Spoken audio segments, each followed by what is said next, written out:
Hey, what's up, guys? This is Jesse with Modtub, and I wanted to do an updated video about freezing in winter weather in regards to your Modtub Cold Plunge. So, the first video I made about this was at the start of last year. That would have been winter beginning in 2023.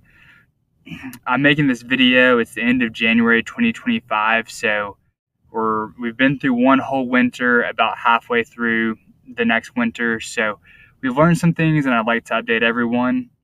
A lot of what I said in that first video still holds true. That as the weather drops, the one of the most important things is keeping good water flow. So that means keeping your filter changed and keeping the pump running so water is continuously flowing through the system. With flowing water, it is much more difficult to freeze. That does not mean it's impossible, depending on how low the temperatures are and how extreme the conditions are. But flowing water definitely goes a long way in preventing freezing. Exact cutoff points, hard to say for sure, as there's a lot of factors. But if it's going to be significantly below freezing for an extended period of time, then the chances of your unit freezing up increase, obviously. So since we started Modtub, we've had no chillers freeze and be damaged from freezing. And same with pumps. No pumps freeze up and break due to freezing. The one component that we have had break, and what's showing itself as the most vulnerable component, is that filter housing.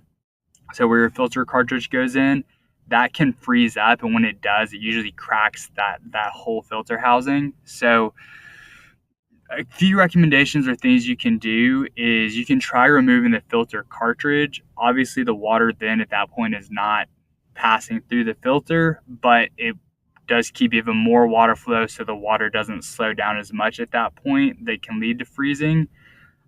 Option number two is to totally take all the components off. So plug the inlet and the outlet on the cooler and take off the pump, the filter, and the chiller, and just bring that all inside.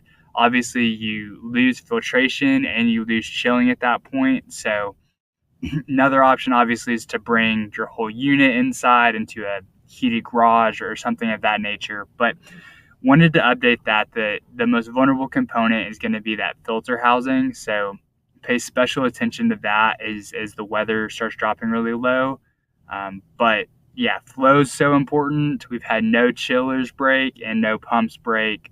Just several of those filter housings break when the weather gets significantly below freezing for extended periods of time. So hopefully that's helpful. If you have any issues, feel free to reach out to customer support. We're happy to help you get set up for whatever parts you need. Freezing is not covered under warranty, so that's going to be the responsibility of the customer to make sure their unit stays running even through the cold weather and that there's no damage to it. So we'll keep you posted as we learn more, but we appreciate you guys and wanted to give an update. Thanks.